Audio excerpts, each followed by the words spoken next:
Hello दोस्तों, आज हम बात करेंगे केंद्र सरकार ने जो 8वां वेतन आयोग की घोषणा की है उसके अंदर आपका जो फिटमेन फैक्टर होगा वो कितना बढ़ेगा एंड कितना गुना बढ़ेगा। जिसके अंदर आपका जो बेसिक पे अभी 18,000 रुपये है, 18,000 से बढ़कर आपका 51,000 रुपये हो जाएगा। जिसके अंदर आपका फिटमेन फैक्टर है जो कितना रहेगा उसके बारे में बात करेंगे। एंड जो आपका जो फिटमेन फैक्टर है, क्योंकि आपका जो 7वां वेतन आयोग लगा था उसके अंदर आपका फिटमेन फैक्टर 2.57 गुना बढ़ा था। जिसके अंदर आपका उसके उस टाइम पे जब आपका 7वां वेतन आयोग लगा था उस टाइम पे जो आपका डीए था वो 100 प्लस था, वो 100% से आपका डीए ऊपर था। लेकिन अभी 8वां वेतन आयोग लग रहा है, इस टाइम पे आपका डीए 55 से 60% हो जाएगा। क्योंकि अभी जो आपका डीए है जनवरी का बढ़ेगा एंड उसके बाद में जो जुलाई है, जुलाई का डीए बढ़ेगा। तो आप लगा सकते हो 55 से 60% के बीच में आपका डीए हो जाएगा। तो आप मान सकते हो आपका 1.6 रेशियो तो आपका ऑलरेडी हो जाएगा। अगर जिसका 18,000 बेसिक पे है तो उसका 1.6 रेशियो तो ऑलरेडी डीए के अनुसार भी हो चुका है। तो क्या गवर्नमेंट 2 पॉइंट जो पुराना जो फिटमेन फैक्टर था 2.57 उसी के हिसाब से बढ़ेगा या इसका 2.87 के हिसाब से बढ़ेगा?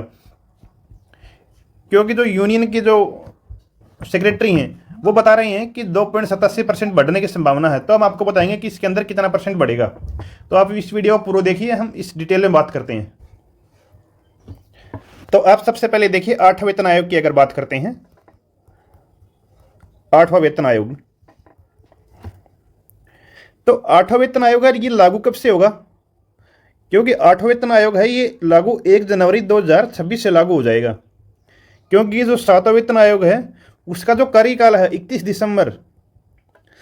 दिसंबर 2025 को उसका जो कार्यकाल है जो पूरा हो रहा है। तो जो वेतन आयोग है ये वेतन आयोग हर 10 साल से लगता है, हर 10 साल से लगाया जाता है। इससे पहले वेतन है जो 2016 के अंदर लगा था और उसके 10 साल के बाद में वेतन आयोग 2026 में लगेगा, जिसका जो कार्यकाल है वो 1 जनवरी से चालू हो जाएगा। 1 जनवरी 2026 से इसका जो कार्यकाल है चालू हो जाएगा। अब इसके अंदर मेन बात आती है कि 8वां वेतन आयोग के अंदर आपका जो फिटमेन फैक्टर है कितना होगा। फिटमेन फैक्टर होता है कि आपकी जो भी गुणांक होता है, जैसे 7वां वेतन आयोग था उसका जो बेसिक पे था उस टाइम पे 7,000 रुपये था, जिसका फिटमेन फैक्टर 2.57 गुना कर उसको 18,000 कर दिया गया था। जो आपका बेसिक, जो आपका जो ग्रुप डी होता है, रेलवे के अंदर ग्रुप डी भर्ती होती है, लेवल 4 के अंदर आती है, जिसका बेसिक पे अभी 18,000 है जो पहले 7,000 रुपये था। अगर आपका 8वां वेतन आयोग लगता है तो इसके अंदर आपका फिटमेन फैक्टर कितना हो जाएगा, तो उसके बारे में बात करते हैं। ये देखिए, अगर आपका 8वां वेतन आयोग है इसके अंदर फिटमेन फैक्टर 2.28 लेते हैं, अगर 2.28 लेते हैं तो जैसे आपका बेसिक पे 18,000 रुपये है तो उसको 2.28 से अगर गुना करते हैं तो आपका 41,000 रुपये हो जाएगा बेसिक। अगर जो ग्रुप सी के अंदर आता है ये लेवल 1800 के अंदर आता है, 1800 पे के अंदर ये 1900 में आ जाता है। तो जिसका 19,900 होता है बेसिक पे, उसका अगर फिटमेन फैक्टर 2.28 से लेते हैं तो इसका 45,400 रुपये हो जाएगा। अगर जिसका बेसिक, जिसका 2,000 रुपये है, जिसका जो बेसिक पे है वो 21,700 है, अगर इसको भी 2.28 से गुना करते हैं तो इसका 49,500 हो जाएगा। ये जो फिटमेन फैक्टर है ये 2.28 के हिसाब से मैंने आपको बताया है। लेकिन क्या 2.28% बढ़ेगा, क्या डबल होगा? तो मैं आपकी जानकारी के लिए बता देता हूँ, अभी कुछ संभावना नहीं है, हो भी सकता है नहीं भी हो सकता है। लेकिन जहाँ तक अनुमान लगाया जा रहा है, जहाँ तक फिटमेन फैक्टर की बात है, तो आपका जो फिटमेन फैक्टर है कितना होने की संभावना है। क्योंकि जब आपका 7वां वेतन आयोग लगा था उस टाइम पे आपका बेसिक था 7,000 रुपये और आपका जो डीए था वो 100% से प्लस था।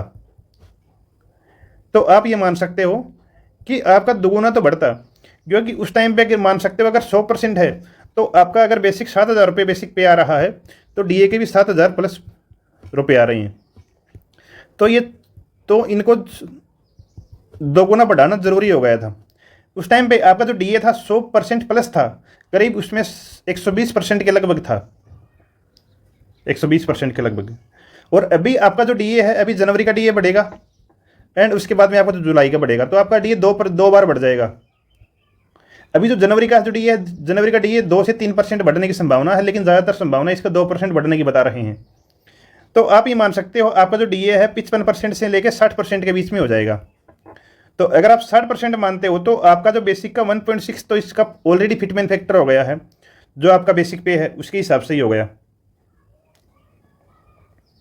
ये फ्रेश पेज पे देखिए, अगर आपका बेसिक पे 18,000 रुपये है, इसको 1.6 मैं इसलिए बता रहा हूँ क्योंकि अगर आप अपना DA अगर 60% के हिसाब से लगाते हो तो 60% के हिसाब से 1.6 फिटमेन फैक्टर ये ऑलरेडी बन जाता है। तो इसके अंदर सरकार इसके अंदर अगर 18,000 अगर बेसिक पे है तो इसके अंदर 1.6 के अंदर कुछ ऐड करके इसको बढ़ाएगी। तो जहाँ तक मेरा अनुमान है यहाँ तक 1.85 से लेके 1.90 तक इसके बढ़ाने की संभावना है।